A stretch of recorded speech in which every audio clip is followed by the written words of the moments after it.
दोस्तों, अगर मैं आपसे पूछूं कि दुनिया का सबसे अमीर शख्स कौन था, तो आप फौरन कहेंगे कारून। और हो भी क्यों ना, उसके खजाने की चाबियां इतनी भारी थीं कि ताकतवर मर्दों की एक जमात भी उन्हें उठाने से कासिर थी। आज हजारों साल गुजर जाने के बाद भी ये नाम जिंदा है। अल्लाह ताला ने इसे एक मिसाल बनाकर कुरान पाक में नक्श फरमा दिया। लेकिन क्या आप जानते हैं कि कारून कौन था? उसने ये बेशुमार दौलत कैसे और कहां से जमा की? और उसके पास दुनिया का ऐसा कौन सा इल्म था जिसकी वजह से वो दुनिया का सबसे अमीर तरीन इंसान बन गया? और सबसे अहम बात, ये सारा खजाना कहां चला गया? क्या दुनिया का कोई इंसान आज तक इस खजाने का सुराग लगा सका? आइए, आज हम आपको एक हैरान कुन हकीकत बताते हैं जो शायद आपने इससे पहले कभी न सुनी हो।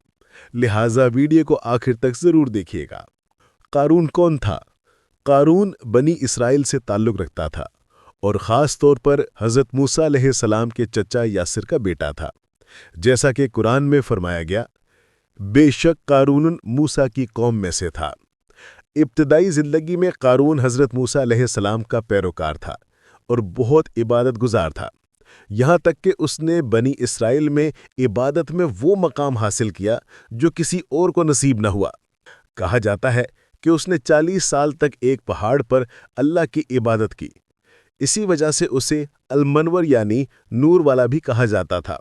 अलबत्ता बाज़ उलमा ने इन रवायात को कमज़ोर करार दिया है, लेकिन उसके ख़जाने का जिक्र कुरान करीम में मौजूद है। जब वो अपने घर से निकलता तो उसके साथ चाबियां उठाने वाले कई ताकतवर आदमी चलते। जो भी उसे देखता उस जैसी किस्मत का आरज़ूमंद हो जाता।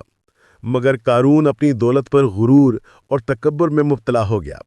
ज़ाहिरी तौर पर तो वो ईमान वाला था, मगर अंदर से उसका दिल खाली हो चुका था। जब ज़कात का हुक्म नाजिल हुआ तो हज़रत मूसा अलैहिस्सलाम ने कारून को भी हुक्म दिया कि वो ज़कात अदा करे। कारून ने वादा किया कि वो अपनी दौलत का 1000वां हिस्सा ज़कात के तौर पर देगा, मगर जब हिसाब लगाया तो वो रकम बहुत ज़्यादा निकली। तब वो कहने लगा, ये सारी दौलत तो मेरी अकल और मेहनत का नतीजा है, इसमें अल्लाह का क्या कमाल। कौम के लोगों ने उसे बहुत समझाया। हज़रत मूसा अलैहिस्सलाम ने भी नसीहत की, मगर वो अपने गुरूर से बाज न आया। कारून की साजिश। कारून ने बनी इसराइल के कुछ लोगों को बहकाया और कहा कि हज़रत मूसा तुम्हारे माल पर कब्जा करना चाहते हैं।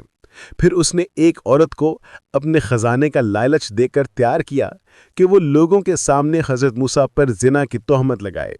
जब हज़रत मूसा अलैहिस्सलाम कौम को नसीहत फरमा रहे थे, वो औरत भी वहां पहुंच गई। लेकिन जैसे ही उसने हज़रत मूसा के चेहरे का नूर और जलाल देखा, वो कांपने लगी। हज़रत मूसा अलैहिस्सलाम ने फरमाया, इस ज़ात की कसम जिसने बनी इसराइल के लिए दरिया को चीर कर रास्ते बनाए और हमें फ़िरौन से नजात दी, सच बात कह दे जो तेरे दिल में है। ये सुनकर वो औरत लर्ज़ गई और सच बोल दिया, मुझे कारून ने अपने खजाने का लालच देकर ये सब कहने को कहा था। हज़रत मूसा अलैहिस्सलाम ये सुनकर सजदे में गिर गए और अल्लाह से दुआ की कि ए अल्लाह, कारून पर अपना गज़ब नाजिल फरमा। अल्लाह ताला ने ऐसा अज़ाब नाजिल किया कि कारून अपने खजाने और महल समेत ज़मीन में धंस गया।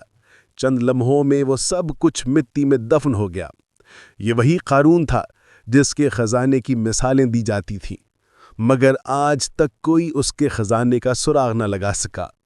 कारून की दौलत का राज। रवायात में आता है कि कारून के पास चंद खास इल्म थे। नंबर 1, तिजारत। वो तिजारत में बहुत ज़हीन था, इसी से दौलत कमाई। नंबर 2, इल्म कीमिया यानी एल्केमी। वो कीमिया जानता था, यानी चीज़ों को सोना बनाने का फ़न। कहा जाता है कि वो मिट्टी को सोना बना लेता था। नंबर 3, इसमें आज़म का इल्म, जिसके ज़रिए जो दुआ मांगे कबूल हो जाती थी। उसने मालो दौलत का रिस्क मांगा, अल्लाह ने अता फरमा दिया। नंबर 4, सोना निकालने का फ़न। पहाड़ों से सोना निकालकर ईंटों की सूरत में जमा करता था। जो ज़ात सब कुछ देने की कुदरत रखती है, उसके लिए छीन लेना कोई मुश्किल नहीं। अल्लाह ने कारून को आने वाली नस्लों के लिए इबरत का निशान बना दिया। लोगों ने उसके खजाने को बहुत तलाश किया, मगर आज तक कोई सुराग न लगा सका। दुनिया के सबसे अमीर शख्स का खजाना हमेशा के लिए राज बनकर रह गया। اگر ویڈیو پسند آئے تو لائک کریں اور مزید ایسی معلوماتی ویڈیوز کے لیے چینل کو سبسکرائب کرنا نہ بھولیں۔ ٹی وی شو